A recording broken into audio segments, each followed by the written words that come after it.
people of Gaza. This is utter, complete nonsense. It's a complete fabrication. Israel has enabled more than 40,000 aid trucks to enter Gaza. That's 500,000 tons of food. And that's more than 3,000 calories for every man, woman, and child in Gaza. If there are Palestinians in Gaza who aren't getting enough food, it's not because Israel is blocking it, it's because Hamas is stealing it.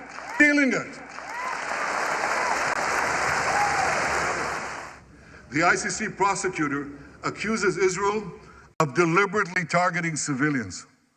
What in God's green earth is he talking about? The IDF has dropped millions of flyers, sent millions of text messages, made hundreds of thousands of phone calls to get Palestinian civilians out of harm's way. But at the same time, Hamas does everything in its power to put Palestinian civilians in harm's way. They fire rockets from schools, from hospitals, from mosques. They even shoot their own people when they try to leave the war zone. A senior Hamas official, Fatri Hamad, boasted, listen to this, he boasted that Palestinian women and children excel at being human shields. His words, excel at being human shields. What monstrous evil. For Israel, every civilian death is a tragedy. For Hamas, it's a strategy.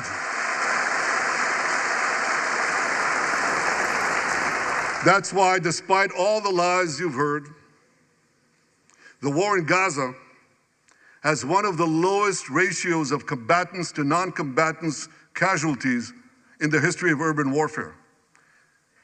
And you want to know where it's lowest in Gaza? It's lowest in Rafah. In Rafah. Remember what so many people said? If Israel goes into Rafah, there'll be thousands, maybe even tens of thousands of civilians killed. Well, last week, I went into Rafah. I visited our troops as they finished fighting Hamas's remaining terrorist battalions. I asked the commander there, how many terrorists did you take out in Rafah? He gave me an exact number, 1,203. I asked him, how many civilians were killed? He said, Prime Minister, practically none, with the exception of a single incident where shrapnel from a bomb hit a Hamas weapons depot and unintentionally killed 24 people. The answer is practically none. You want to know why? Because Israel got the civilians out of harm's way, something people said we could never do, but we did it.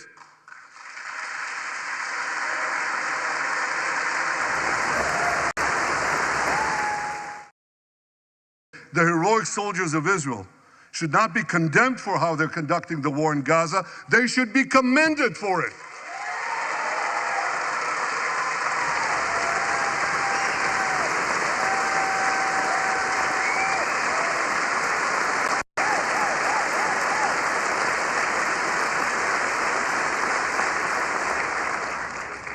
I want to thank all of you here today who forcefully opposed the false accusations of the ICC and stood up for the truth. These lies are not only libelous, they're downright dangerous. The ICC is trying to shackle Israel's hands and prevent us from defending ourselves. And if Israel's hands are tied, America is next. And I'll tell you what else is next. The ability of all democracies to fight terrorism will be imperiled. That's what's on the line. So let me assure you, the hands of the Jewish state will never be shackled. Israel will always defend itself.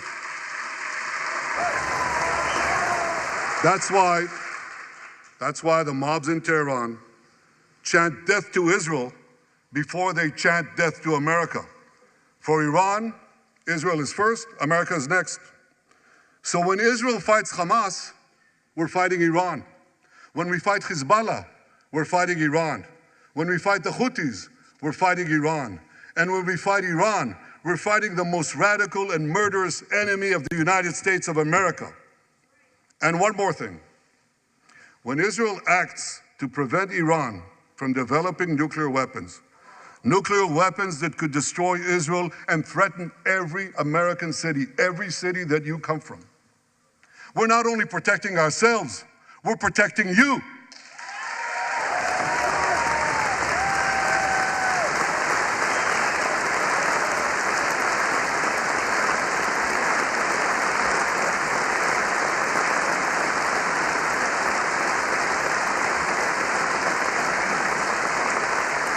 My friends, if you remember one thing from the speech, remember this. Our enemies are your enemies. Our fight is your fight, and our victory will be your victory. Quite moderate by comparison. Here's just some of her crazy liberal record. Kamala Harris co-sponsored Bernie Sanders' $32 trillion plan for a socialist takeover of the entire U.S. health system, which will be a disaster and will bankrupt Medicare and Social Security. They're gone. And remember, Social Security is going to be gone anywhere if we're not elected, because they're putting all of these millions of people that are pouring into our country, they're putting them into Social Security, Medicare, schools, hospitals. And we all have a big heart, but some of those people are tough, from prisons, from mental institutions, terrorists. When asked if her plan would outlaw private health insurance for 180 million Americans, Kamala replied, "Let's just eliminate all of it." That's all she said. We'll eliminate all. That's nice. Thank you very much, Kamala.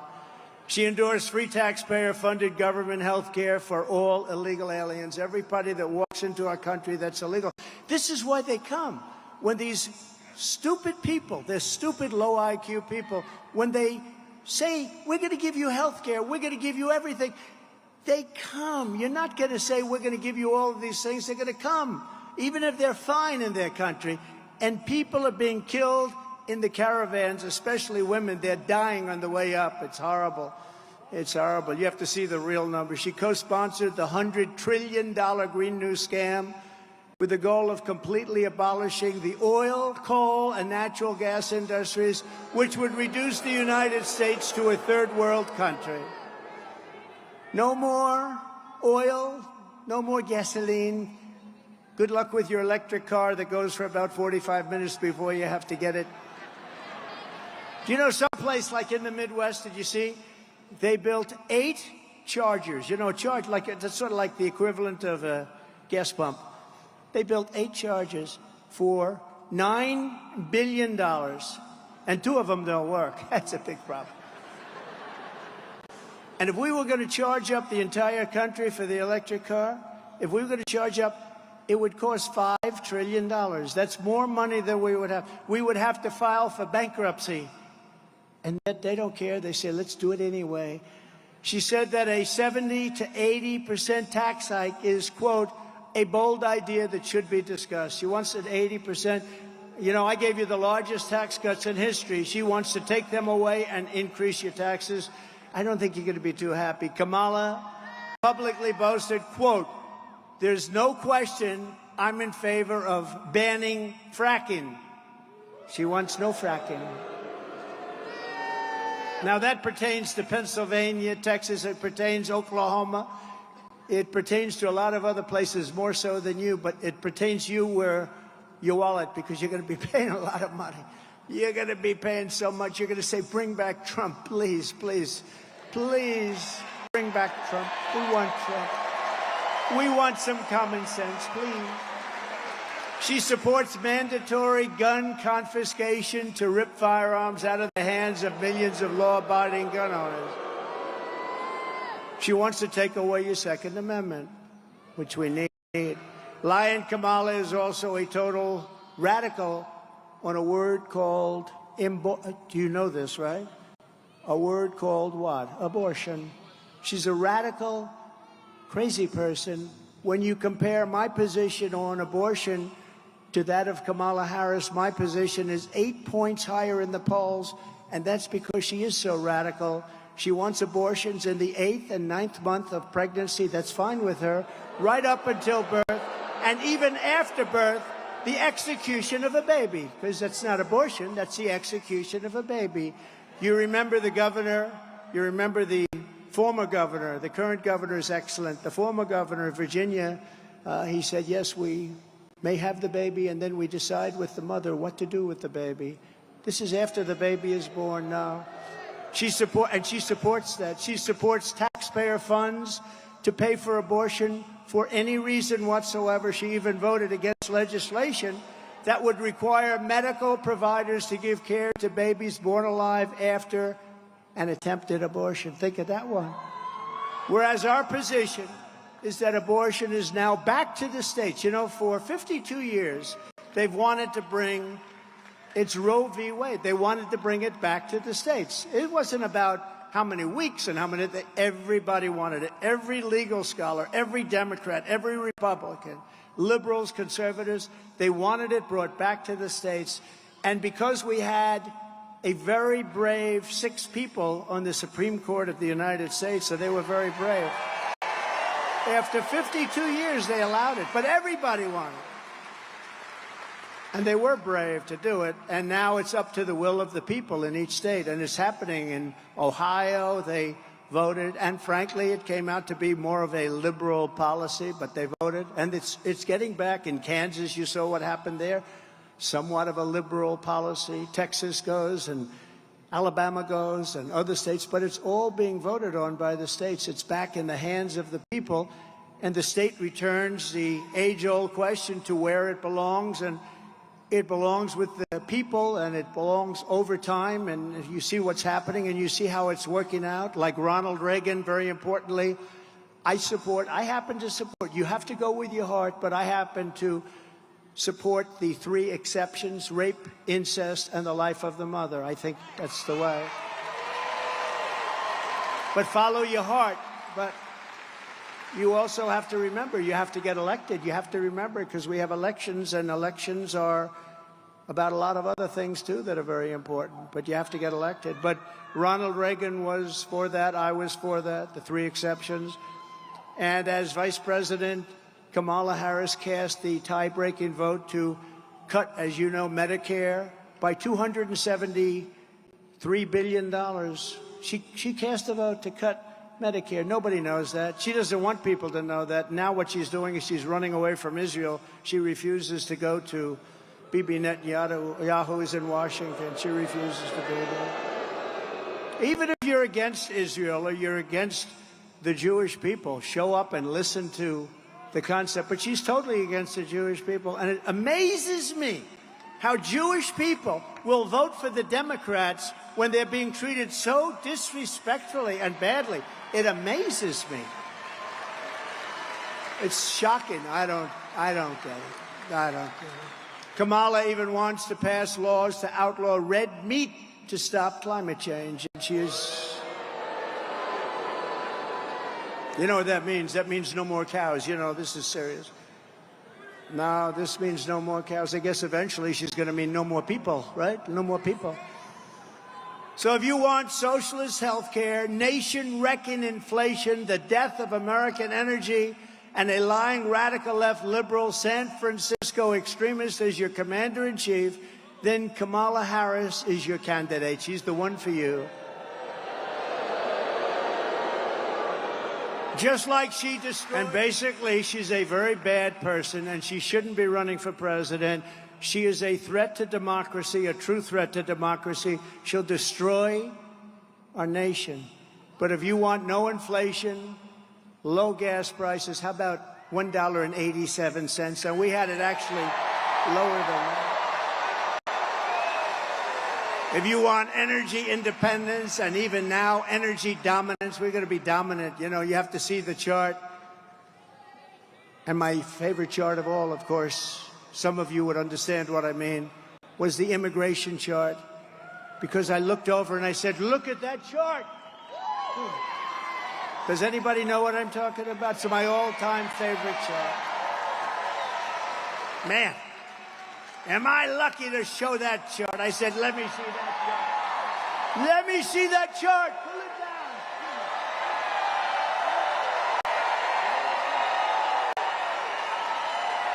That wasn't good. That's my all-time favorite chart. It showed how great we did on immigration. My last week in office, we had the lowest number of illegal aliens that we ever had coming across our border. I was very proud of the chart. You see it go like this, and then it goes like a skyrocket. But forget that. I like it for other reasons, too. I will sleep with that chart for the rest of my life.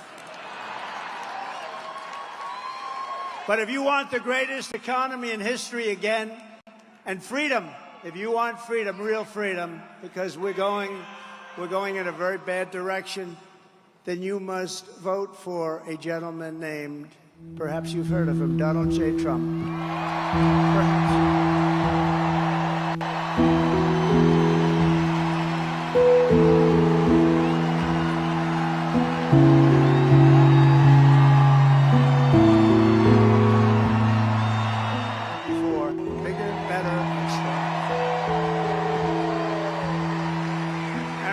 There's no issue on which Kamala has been more unhinged than her wild pursuit of open borders. She's crazy. She's crazy. Who could want open borders? Who could want that? It's like, who could ever want men playing in women's sports in a much smaller way?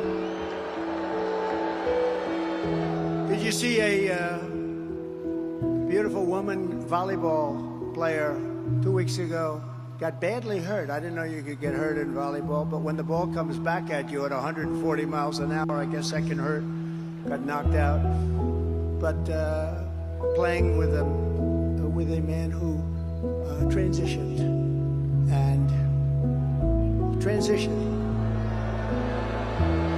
And she was a top player. She said, I've never seen a ball come at me like that. I played volleyball for a long time since I'm a little girl. I've never seen a ball, Richard, as she said, I've never seen a ball come. What about race car drivers? Do you want to have a couple of transitioned race car drivers? Maybe that's okay. Actually, that could work. That could work. I have a good one for you I'd like to recommend. That could work, maybe. But she said, I've never seen a ball come. Or the weightlifting records. You see what's happening there? For 18 years, they had a record. 18 years. A quarter of an ounce and a quarter of an ounce on the barbells, right? A quarter of an ounce. Little tiny thing. And she goes, Olympic tryouts. Mom and Dad are in the front. And I hate to do it. You know, my wife says it's so unprecedented when you do that. Can you believe it? So I'm embarrassed. I used to give it a big push, but now I'm embarrassed. You know I'm embarrassed to do it. She said, darling, your speech was wonderful, but please do stop with the weightlifting and the swimming. You know, we often quote, God so loved the world, he gave his one only begotten Son, whoever believes in him shall not perish but have everlasting life. That got me a silver dollar in 3rd grade, saying it that fast. But I was never taught the rest of the passage. But light has come into the world.